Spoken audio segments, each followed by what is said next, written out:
Hey, I'm Casey D'Amato, president of Certified PA Consulting. Welcome to our regular town hall video series. At Certified PA Consulting, we help PAs, nurse practitioners, and physicians understand the nuances of salary structures, understand differences in contract terms. We help PAs and NPs understand how to effectively negotiate a win-win outcome that helps both themselves and the facility on the other side so that both parties can work mutually, have mutually beneficial relationships for a long time into the future. We also are life coaches and career coaches, and we help PAs and NPs navigate career changes. We help people transition into non-clinical roles in their career. We help people start businesses. And we actually have a brand new program where we teach financial literacy and how to set yourself up for retirement. Not that we are certified financial planners by any means, but we teach the definitions. We have a coaching program that teaches the definitions of a lot of common vehicles so that you can understand and you can work with your certified financial planner for what is right for you. So check out all of our resources at Certified PA Consulting. And today we're talking about how do you negotiate for a salary and for better benefits at the same time in the same conversation. So we've been coaching and consulting since 2009. We are the leading experts when it comes to negotiation strategies for PAs and NPs. And people will ask us all the time, can I negotiate for a salary and for improved benefits at the same time? And the answer is yes, you can. You can negotiate for both, but there is a strategic way to go about doing it. So let's talk about those. I have sort of 5 steps and 5 things to consider when you're thinking about negotiating for both salary and an increased benefit package at the same time. So let's talk about number one. Number one, when you're negotiating a higher salary, you want to not only focus on salary reports and colleagues and things like that, but you also want to consider your cost to the practice, your cost to facility, meaning how much revenue are you generating with your patient activity compared to what you are costing that practice or that facility. So you want to definitely understand the business model, the cash flow model, to understand if there even is room to negotiate before you negotiate for that increase in salary. So you definitely want to understand that. So salary reports, you can talk to some colleagues and things, although that can get a little bit dicey. But the biggest thing is to understand cash flow and understand your cost to practice, meaning how much are you generating in your patient productivity compared to what you are being paid for your total compensation package. What is that percentage? And most facilities are going to cap out at like mid 30% without including benefit package. This is just compensation package alone.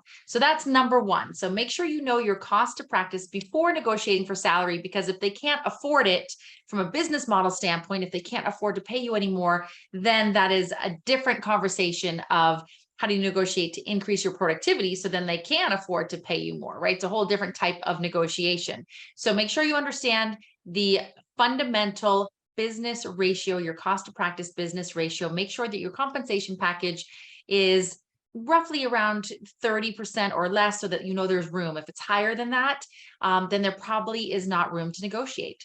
So number two, you want to look at what has grown historically, meaning has your collections increased, or have your RVUs increased, or have your leadership roles increased, or have your certain procedures increased? What can you objectively measure has increased over time in the recent like 1 to 2 years, or 1 to 3 years, I guess I should say. So the number two thing when you're getting ready to negotiate is to be prepared with some objective data, things that you have grown, whether it is revenue or whether it is responsibility. Can be anything. It doesn't have to be revenue related. It can be responsibility related. It could be anything. But what is different and new and in addition that you are doing to help that facility that you weren't doing a few years back? So you want to show historical growth, things that you are doing. That's number two. Number three, what do you anticipate to continue to grow that you're doing? So for example, do you plan to learn some new procedures so that you're going to be able to expand the services that you offer? Do you plan to add hours? Do you plan to step into some leadership roles? Do you plan to oversee a research project? Do you plan to oversee and train students or other staff members? What are things that you plan to, grow in the future? So that's number 3. So to recap the first 3 so far, we have number 1, make sure the cost of practice, make sure they can afford to pay you more before you negotiate. Number 2, look historically at what has grown. And number 3, look at what will continue to grow. Okay, so that brings us to number 4, which is the benefits. If you are negotiating for an increased salary and additional benefits at the same time, ideally you want to pick one benefit. I have a tickle. One benefit. If you are negotiating for the first time ever and you're not renegotiating, then you can negotiate for a lot of benefits. So if you are negotiating the first time, you can negotiate for a lot. When I say a lot, I mean like 5 or 6, not 20 or more.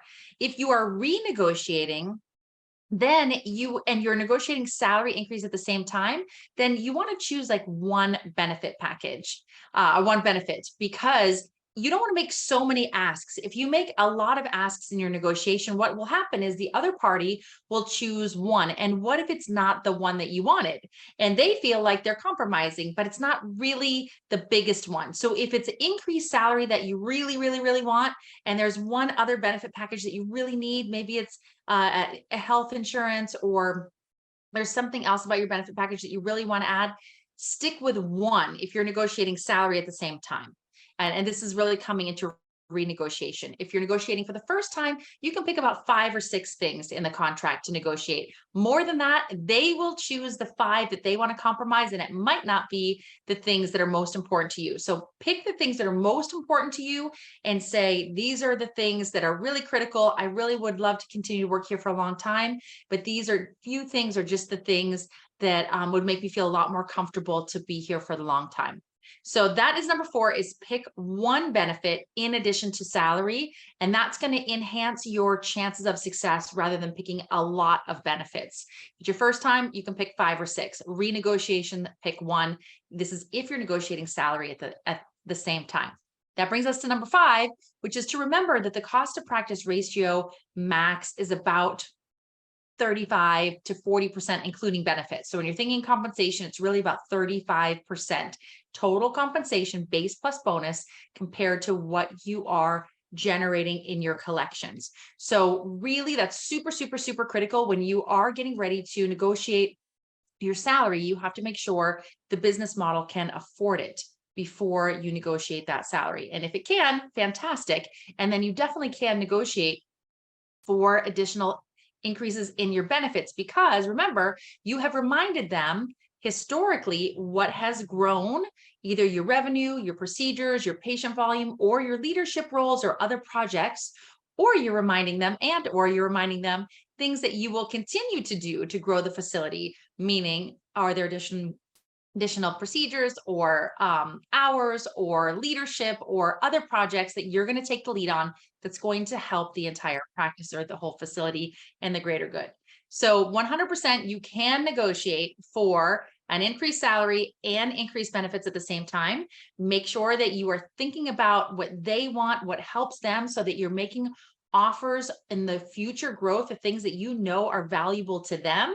And that is how you will have a win-win outcome, which is the type of negotiation outcome where both parties benefit and where you're much more likely to get the things that you want. So making sure those future offers of growth are things that you know the facility is looking for. And if you're making that offer to them, you're much more likely to get what you want on your compensation and on your benefits. So I hope that was helpful for you. Go check out all of our free resources at certifiedpaconsulting.com. We've got PDF guides for negotiation. We have free checklists for wealth building and financial literacy, as well as a mini course. We have one-on-one coaching available for you if you need help with your contract or your salary negotiation strategy. We can help you with that with one-on-one coaching. If you're thinking about making a change clinically to another specialty or even non-clinically, we can help you with that. So make sure you check out all of our free resources. We have private one-on-one coaching as well as group programs available. Everything should be in the links and at certifiedpaconsulting.com. All right, I will see you next time.